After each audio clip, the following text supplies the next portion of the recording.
এই বিশ্বকাপ আমাদের কল্যাণের জন্য না। এর মধ্যে ন্যূনতম কোরআন সুন্নাহর কোনো কল্যাণ তো নাই আব্বা। পৃথিবীরও কোনো বৈশ্বিক দুনিয়ারও কোনো কল্যাণ এখানে নাই। আমি অসংখ্য মাহফিলে বলছি, পৃথিবীর ওরাই বলুক, ফিফা বলুক, সারা পৃথিবীতে যারা এই ওয়ার্ল্ড কাপের আয়োজন করছে ওরাই বলুক যে এই খেলার দ্বারা পৃথিবীতে কি উদ্দেশ্যে এটা আয়োজন হচ্ছে। তারাই বলুক না যে এর দ্বারা পৃথিবীতে যুদ্ধ বন্ধ হইয়া শান্তি প্রতিষ্ঠিত হবে, এই পৃথিবীতে ধর্ষণ, ব্যভিচার, নারী নির্যাতন বন্ধ হইয়া যাবে, এই পৃথিবী থেকে মদ, জুয়া, নেশা, চরিত্রহীনতা বন্ধ হয়ে যাবে, এই পৃথিবী থেকে হত্যা, খুন, রাহাজানি বন্ধ হয়ে যাবে, এই পৃথিবীতে অবৈধ উপার্জন, মারামারি, হানাহানি অথবা অবৈধ সম্পদ লুণ্ঠন এটা কমে আসবে, এরকম কিছু কোনো ফায়দা কেউ তারা বলছিনি? বলেন, একজন বিবেকবান ছেলে যদি মায়ের পবিত্র দুধ পান করে থাকো তো তুমি বলো আব্বা, এর আখিরাতের দৃষ্টিটা তো আছেই, কিন্তু দুনিয়াবী দৃষ্টিতেও যদি আমরা বিশ্লেষণ করি, সমস্ত পত্রিকায় আসছে, অনলাইন এবং চ্যানেলের মিডিয়াতেও প্রচার হয়েছে, সারা তিন জায়গায় খেলা আয়োজন হবে আগামী শনিবার থেকে। এই তিন জায়গায়, না শনিবার না, আরো আগে মনে হয়, তো তিন জায়গাতেই আমেরিকা, কানাডা এবং মেক্সিকো, এই তিন জায়গায় নিয়ে এই বিশ্বকাপ, ফুটবল বিশ্বকাপ যেটা হতে যাচ্ছে বৃহস্পতিবার থেকে, তিন জায়গায় বর্তমানে, খোদার কসম বুঝার জন্য বলতেছি, শুধু বুঝার জন্য বলতেছি, তিন জায়গাতেই মিডিয়ার এটাই সংবাদ যে তিন জায়গাতেই সবচেয়ে বেশি বর্তমানে চাহিদা যৌনকর্মী, যেই সমস্ত নারী দেহ বিক্রি করে তাদের রেট সবচেয়ে বেশি।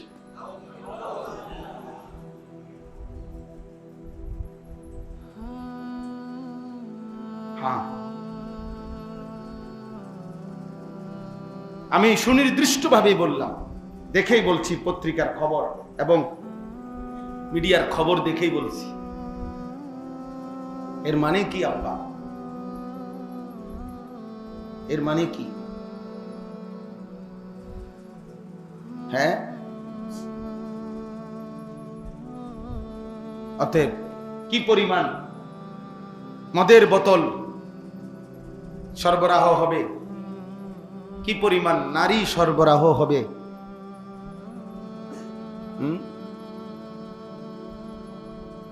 বলো না ভাই, কি পরিমাণ নাচ গান, তিনটা দেশের তিনটাতে উদ্বোধনী অনুষ্ঠান হবে, তো সেখানে নাচ গান হবে, তো ফুটবল খেলার সাথে নর্তকীর নাচের কি সম্পর্ক? বলে, নাচের কি সম্পর্ক? আর নর্তকী নাইচা ফুটবল খেলার কি উন্নয়ন? এটা সম্পূর্ণ জাহিলিয়াত, স্পষ্ট কিতাবে আছে, আমরা সবাই পড়ছি। নবীজি সাল্লাল্লাহু আলাইহি সাল্লামের জামানাতেও মক্কার কুরাইশ কাফেররা তারা যুদ্ধের ময়দানে যখন যাইতো, মুসলমানদের বিরুদ্ধে যুদ্ধে যাইতো, তাদের নারীদেরকে, তাদের নর্তকীদেরকে সাথে রাখতো, তারা নাচতো, গাইতো, তারা উল্লাস করত, গান শুনাইতো, নাচতো আর গাইতো, তাদের সৈন্যদেরকে মনোরঞ্জন করত, যেন মুসলমানদের বিরুদ্ধে যুদ্ধ মজবুত করতে।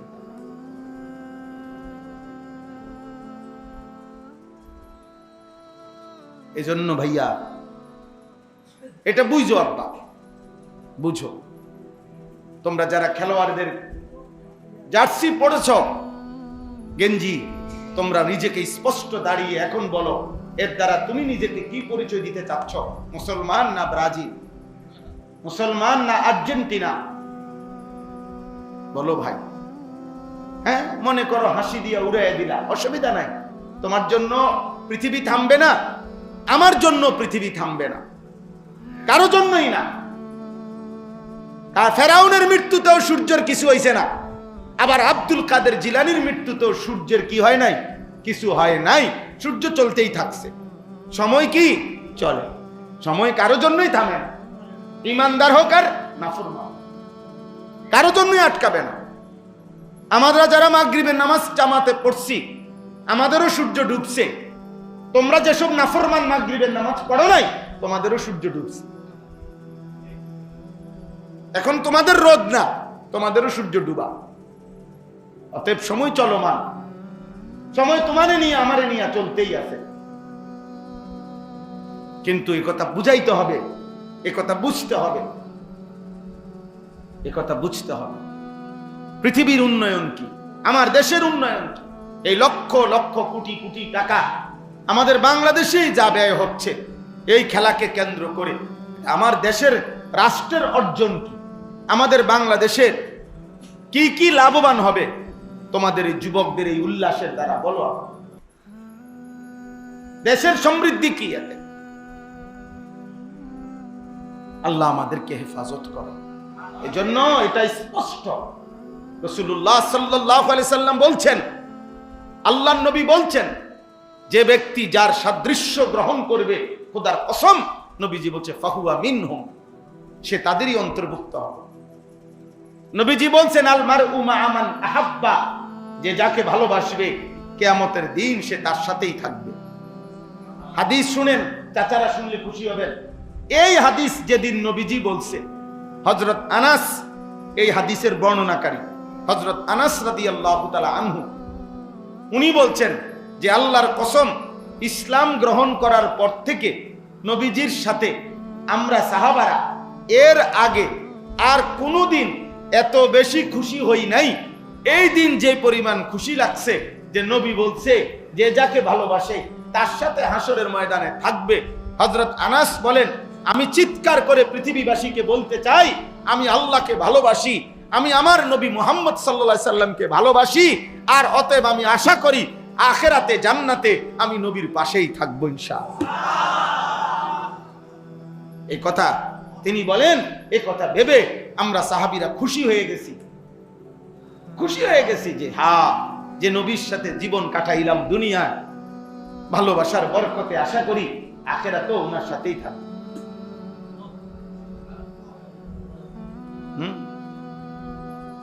একজন সাহাবী, স্পষ্ট হাদিসের মধ্যে আছে, এক সাহাবী নবী সাল্লাল্লাহু আলাইহি সাল্লাম একদিন একাকী ইস্তেঞ্জা করে বের হইছেন। ওই সাহাবী দ্রুততম সময়ে নবীজির ওযুর পানি, মেসওয়াক এগুলো এনে দিছেন। আল্লাহ নবী খুব খুশি হইছেন, খুশি হয়ে বলছেন, তুমি আমার কাছে একটা কিছু চাও, একটা কিছু চাও, আজকে দেব, যাও একটা কিছু বলো কি। নবীজি বলছেন, তখন ওই সাহাবী বলছে, আসআলুকা মুরাফাকাতাকা ফিল জান্নাহ। সুবহানাল্লাহ, ইয়া রাসূলুল্লাহ, আজ এই একান্ত বিশেষ দোয়ার সুযোগে আমি আপনার কাছে চাই, আমি জান্নাতে আপনার সঙ্গী হতে চাই। আল্লাহ নবী সাল্লাল্লাহু আলাইহি ওয়াসাল্লাম বলছে, আও গায়রাহা, সাহাবী অন্য কিছু চাও, এটা না। ওই সাহাবী বললেন, ইয়া রাসূলুল্লাহ, আপনি বলছেন চাইতে, আমি এটাই চাইলাম, আমার এটা লাগবে, আমি আপনার সঙ্গী হতে চাই জান্নাতে। আল্লাহ নবী সাল্লাল্লাহু আলাইহি ওয়াসাল্লাম তখন বললেন, তাহলে ওহ ফাআইন্নি বিকাসরাতিস সুজুদ, তাহলে তুমি আমারে সহযোগিতা করো বেশি বেশি সেজদার মাধ্যমে, নামাজ ঠিক করে পড়ো, বাকিটা আমি দেখমু, আমি তোমারে জান্নাতে পাশেই রাখব। সাহাবায়ে কেরামের একান্ত একটা দোয়ার সুযোগ পাইছে, একটা চাওয়ার, এই সুযোগটা কামে লাগাই দিছে যে নবী আপনার সঙ্গী হতে চায়। কে বুঝাইতে চাচ্ছ আল্লাহ? তোমরাই চালাক, আমরা সবাই বেকুব হয়ে গেলাম। ওই দেখো, ওই বেয়াদব ওর গায়ে হেলান দিয়া বসে।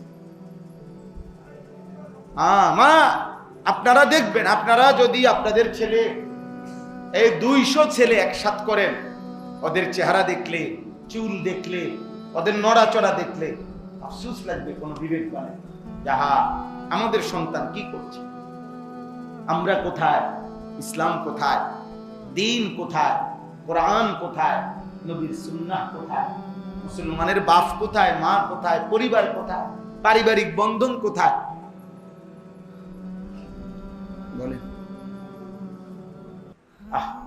নবী সাল্লাল্লাহু আলাইহি ওয়াসাল্লামের স্পষ্ট হাদিস, সাহাবায়ে কেরাম বলতেন, আমরা যখন আমাদের সন্তান জন্মগ্রহণ করত, সর্বপ্রথম আমরা আমাদের কুলের বাচ্চাটাকে প্রথম নবীজি সাল্লাল্লাহু আলাইহি সাল্লামের কাছে নিয়ে আসতাম, নবীজির কোলের মধ্যে দিতাম।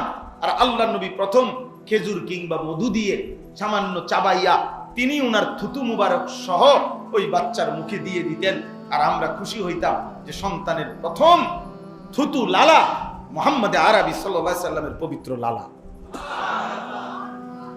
গর্ব করতেন ওনারা, গর্ব করতেন যে আমার মুখে প্রথম যার লালা ঢুকছে সে নবী আরবি সাল্লাল্লাহু আলাইহি সাল্লাম।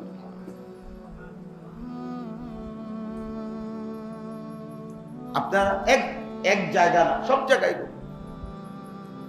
এজন্য ছেলেদেরকে বলি, আপনার যদি কারো বিবেক থাকে, না মানলেও কোনো অসুবিধা নাই, আমি তো বললাম তোমার জন্য আমি আটকাবো না, আমার জন্য তুমি আটকাইতা না, কারোর জন্যই কেউ আটকায় না, না মানলে কোনো অসুবিধা নাই। বাকি আমি যদি বিবেক থাকে তাহলে এই খেলাকে প্রত্যাখ্যান করো, এই জার্সি প্রত্যাখ্যান করো, এই চুল প্রত্যাখ্যান করো।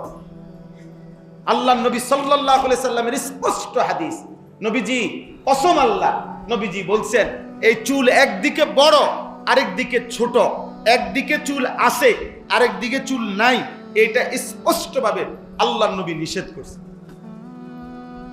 আন ইয়াহলিকা বা'দাহু ওয়া ইয়াতরুকা বা'দাহু, এটাকে কাযা বলে হাদিসের ভাষায়। কিছু চুল আছে কিছু চুল নাই, আল্লাহ রাসূল এটা নিষেধ করছেন, নিষেধ করছেন। আল্লাহ নবী সাল্লাল্লাহু আলাইহি সাল্লাম নিষেধ করছেন যে সূর্যের আলো আর ছায়া এরকম মুখোমুখি জায়গা, যেখানে সূর্যের আলো পড়তেছে তোমার এক সাইডে, আরেক সাইডে ছায়া, শরীরের একাংশে সূর্যের আলো আরেক অংশে ছায়া, এরকম জায়গায় বসো না। হাদিস, এটা শরীরের ক্ষতি করবে। হাদিসে স্পষ্ট আছে, আল্লাহ নবী সাল্লাল্লাহু আলাইহি সাল্লাম বলছে এক সাহাবী কোনো কারণে একটা জুতা পায়, আরেকটা জুতা হয়তো নাই অথবা হারায় গেছে, কিছু একটা হয়েছিল, আল্লাহ নবী সাল্লাল্লাহু আলাইহি সাল্লাম বলছেন এইভাবে নাহা রাসূলুল্লাহ সাল্লাল্লাহু আলাইহি সাল্লাম নিষেধ করছেন, আল্লাহ নবী সাল্লাল্লাহু আলাইহি সাল্লাম আইয়ামশিআ ফি নালিন ওয়াহিদ, একটা মানে স্যান্ডেল দিয়া হাঁটতে ওই সাহাবীকে নিষেধ করছেন, বলছেন হয় দুইটাই পড়ো নয় দুইটাই খুলে ফেলো। তাহলে হয় তুমি পূর্ণ মাথা চারিদিকে সমান চুল রাখো, নয়তো পুরা মাথা কামায় ফেলো। তুমি এটা কি রাখলা? এটা কোন ধরনের চুল রাখলা বলো? 14 বছর বয়সে এই বাপ ভুলে গেলা, 14 বছর বয়সে মা ভুলে গেলা, 14 বছর বয়সে আল্লাহ ভুলে গেলা, 14 বছর বয়সে রসুল ভুলে গেলা, 14 বছর বয়সে ইসলামের পরিচয় ভুলে গেলা, 14 বছর বয়সে কোরআনের পরিচয় ভুলে গেলা, 14 বছর বয়সে মায়ের পবিত্র দুধের কথা ভুলে গেলা, 14 বছর বয়সে এই মুসলিম সমাজের কথা ভুলে গেলা, 14 বছর বয়সেই মসজিদ থেকে বিচ্ছিন্ন হয়ে গেলা, 14 বছর বয়সে আজান থেকে বিচ্ছিন্ন হয়ে গেলা, 14 বছর বয়সে আল্লাহর কোরআন থেকে বিচ্ছিন্ন হয়ে গেলা। হায় নাফরমান, এভাবে যদি চলে 14 বছর, তোমার হালাত কি হবে? তোমার হালাত কি হবে? আল্লাহর নাফরমানি এই লাগাতার চলার দ্বারা হবেটা। ভাইয়া মোবাইল ধরতে নিষেধ করছি ভাই, এই যে এই ফালতু লোক, নিষেধ করা হয়েছে। তাহলে এই জন্য আমি বললাম, আপনারা বাবা চাচাদেরকেও আছেন, আপনাদেরকে বলা কি? আপনাদেরকে বলা কথা হলো, আপনাদের প্রথম জিম্মাদারি খোদার কসম মৃত্যু পর্যন্ত আপনি যদি আপনার ছেলের জন্য 1 শতক জমির ব্যবস্থা করে দিয়ে যাইতে না পারেন, আল্লাহর কসমে কোরআন ধরে বললাম, এর কারণে আখিরাতে আপনি 1 বিন্দু ক্ষতিগ্রস্ত হবেন না, আপনারে কোনো জবাবদিহি করতে হবে না। কিন্তু আপনার স্ত্রী সন্তানের নাফরমানি, চরিত্রহীনতা, বেনামাজি জিন্দিগি, বেপর্দার জিন্দিগি, কোরআন পড়তে পারে না, নামাজ পড়ে না, পর্দা মানে না, আল্লাহকে সেজদা দেয় না, আল্লাহর কসম আপনারা প্রত্যেকটা বাবা আপনাদের স্ত্রী সন্তানের এই নাফরমানি জিন্দিগির ব্যাপারে হাসরের ময়দানে আল্লাহর কাঠগড়ায় দাঁড়াইতেই হবে, জবাবদিহি করতে হবে। খাট পালং আর সোফা ফার্নিচারের জন্য জবাবদিহি করতে হবে।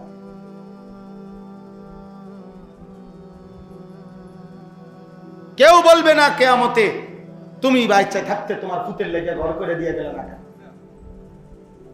না, এটা কোনো দরকার না। দরকার ইমান, ইসলাম। ওয়া'মুর আহলাকা বিস-সালাহ ওয়াসতাবির আলাইহা, কোরআনের স্পষ্ট আয়াত। আল্লাহ বলছে তুমি তোমার পরিবারের সদস্যদেরকে নামাজের আদেশ করো, নিজে নামাজের উপরে মজবুত থাকো। লা নাসআলুকা রিজকা, পরিবারের কারো জন্য রিজিকের কোনো পেরেশানি সহযোগিতা আমি চাই না তোমার কাছে। নাহনু নারযুকুকা, আমি একাই আমি আল্লাহ সকলের রিজিক দেব। তোমার ফুত আমি পাঠাইছি, তোমার ছেলে আমি পাঠাইছি।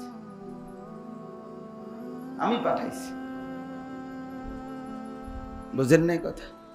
আল্লাহ ওয়াদা দিছে, নাহনু নারযুকুকুম ওয়া ইয়্যাহুম, আমি তোমাদেরকেও রিজিক দেব, তোমাদের পরিবারের সদস্যদেরকেও রিজিক দেব।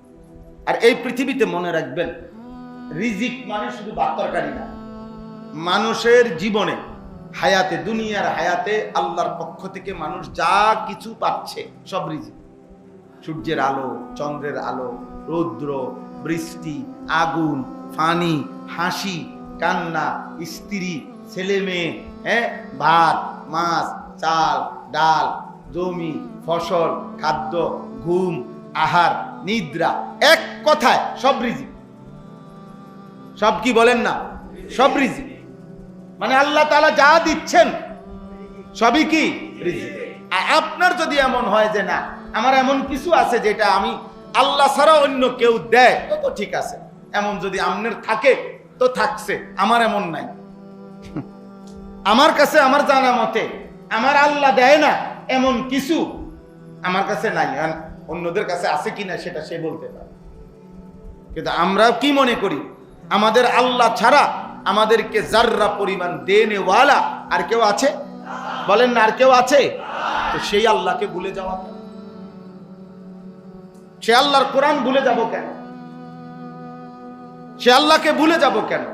চলেন, এজন্য আজকে এতগুলো কথা বলার অর্থ হইল, ছেলেদেরকে বলি বাবা গুনাহ ছাড়ো, আব্বা তোমাদের কাছে অনুরোধ, বাপ এমন সুন্দর জীবন নষ্ট করো না।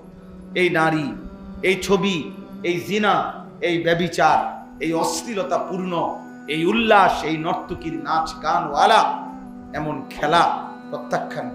শারীরিক সুস্থতার জন্য যদি নড়াচড়া করতে হয় তো তুমি কিছু শরীর নড়াচড়া করো, তুমি নিজস্ব ব্যায়াম করো, তোমার শরীর ফিটনেস ধরে রাখো, গুনাহ নাই,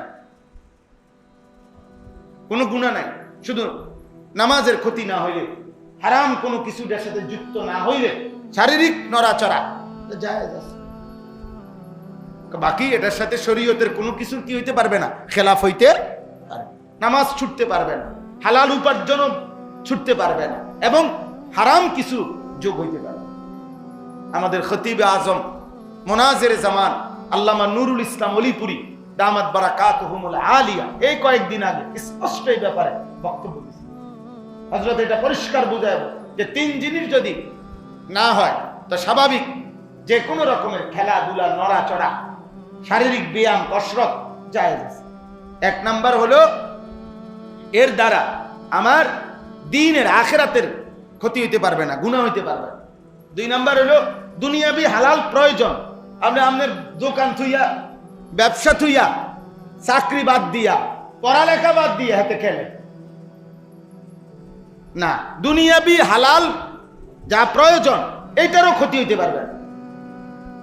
আর তিন নাম্বার, এটার সাথে কোনো গুনার কিছু মিশ্রণ থাকতে পারে। আল্লাহ আমাদেরকে বুঝার তৌফিক দান করেন। আমরা স্পষ্ট বললাম, কারো বিবেকে যদি থাকে তুমি মিলাইয়া নিও দুনিয়াবি উপকার আছে কিনা। ব্রাজিল আর্জেন্টিনার সাপোর্টারের সাথে দুনিয়াবি আমাদের রাষ্ট্রের, তোমার জীবনের, তোমার পড়ালেখার, তোমার উপার্জনের কোনো কিছুর সাথে কোনো মিল, সম্পর্ক নাই। বলে এটা এমনি শুধু না, এমনি নিজে আমি শুধু এমনি হাসি, নিজে আতফাওলারি, নিজে ফাও, এরকম মানুষকে যেই কোনো মানুষ বলবে এতে পাগল। এটা যে কেউ বলবে যে এ পাগল, এ নিজে নিজে হাসে, তাহলে এটা বলারও তো সুযোগ নাই যে হুজুর আমি এমনি, এটা হালাল হারাম না এত কিছু বুঝি না, আমি এমনি খেলা দেখি না। এমনি দেখবা কেন? সুস্থ স্বাভাবিক মানুষ যে পাগল না, সে এমনি এমনি করে কেমনে? স্বাভাবিক সুস্থ মানুষের তো একটা কাজের, আমি ক্যান্টনমেন্ট থেকে রওনা দিলাম, আমার পথে একজনে জিজ্ঞাসা যদি করে কই যান, না কোনো আনে যাই না, এমনি আড়িয়ে, তো হেইতে কি করবো? পাগলে না, কথা বুঝেন না? বাসে যদি কন্ট্রাক্টরে জিজ্ঞাসা করে প্যাসেঞ্জার রে যে কই যাবেন, না কোনো আনে যাবো না, এমনি বইছি আর কি। তো হেল্পার রে কি বলবে কন্ট্রাক্টর, এই পাগল উড়াইছ কীর্তি, তে কয় কই কি এমনি বেলে বইছে বলে। তাহলে এটা হইতে পারেনি কর্ণে।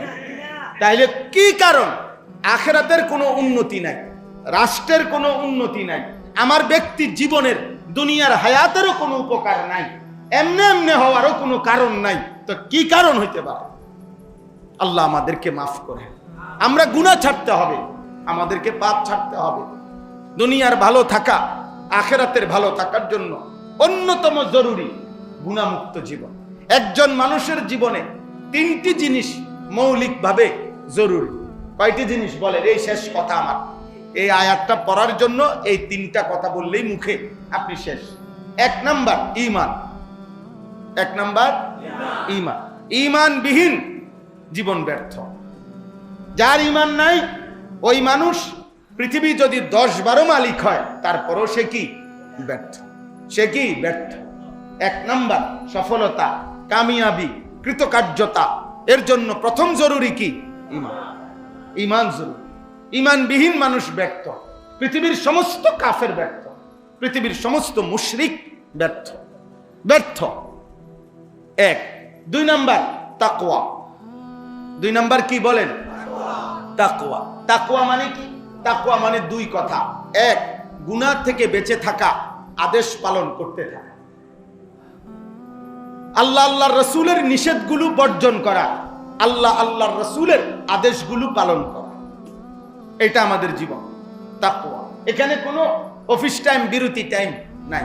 তাকওয়ার থেকে মুক্ত ইমানদারের কোনো জীবন নাই।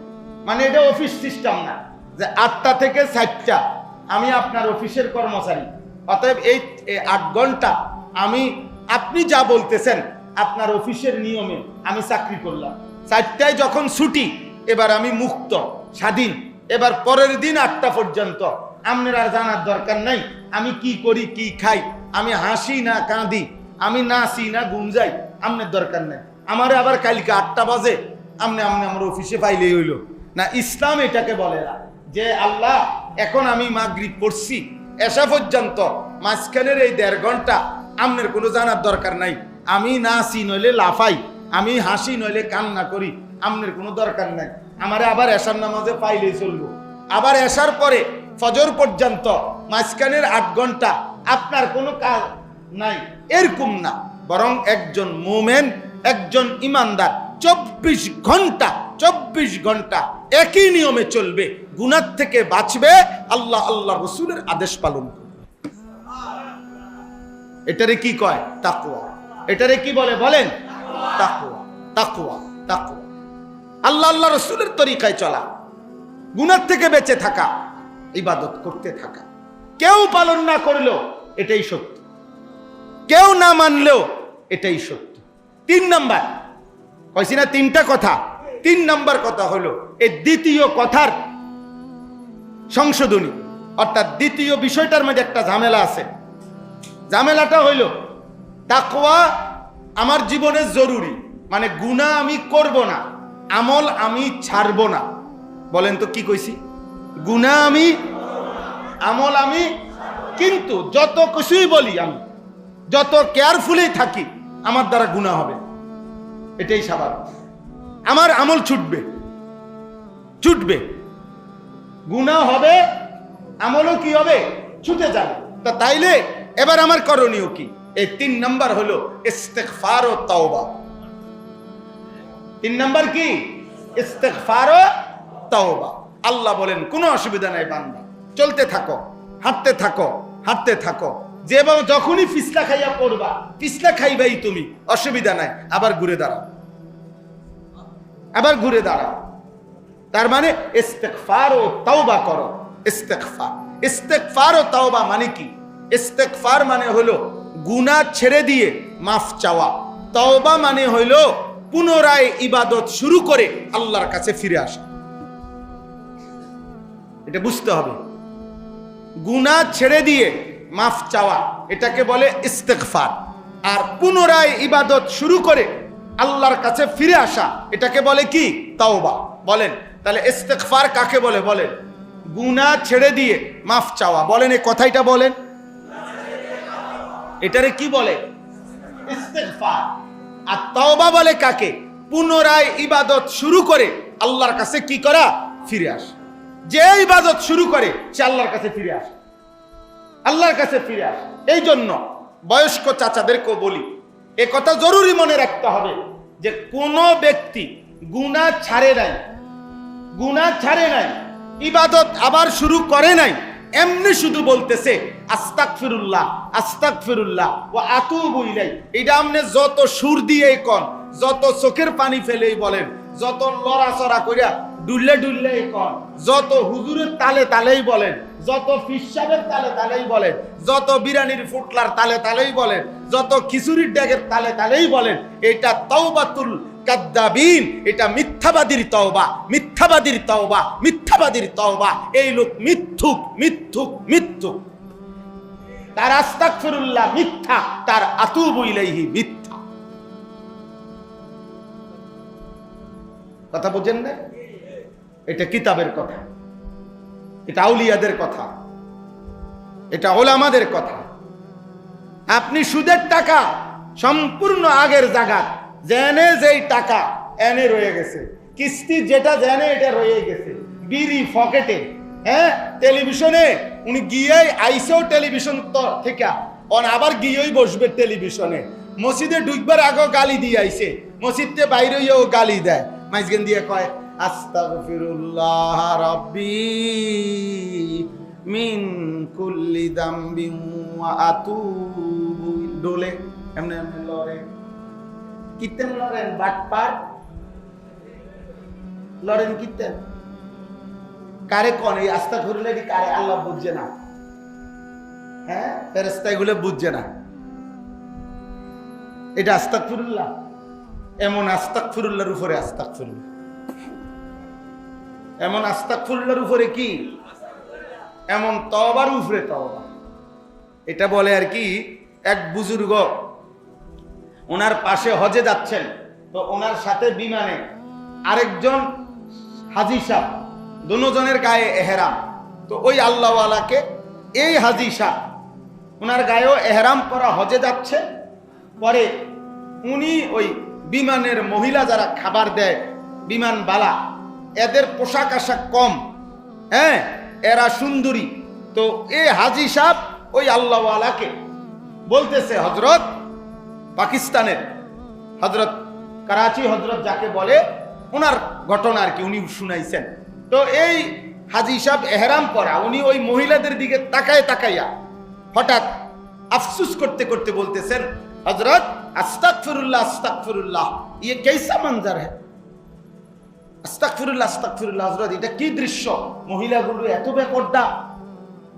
তখন এই হযরত আল্লাহওয়ালা বলতেছে, ভাই তেরি আস্তাগফিরুল্লাহ পর আস্তাগফিরুল্লাহ, তোমার আস্তাগফিরুল্লাহর উপরে আস্তাগফিরুল্লাহ। মানে কেন? তুমি তো পুরা তাকাইয়াই আসো মহিলার দিকে, তাকাইয়া তাকাইয়া কইতে আসো আস্তাগফিরুল্লাহ, এটা কেসা আস্তাগফিরুল্লাহ?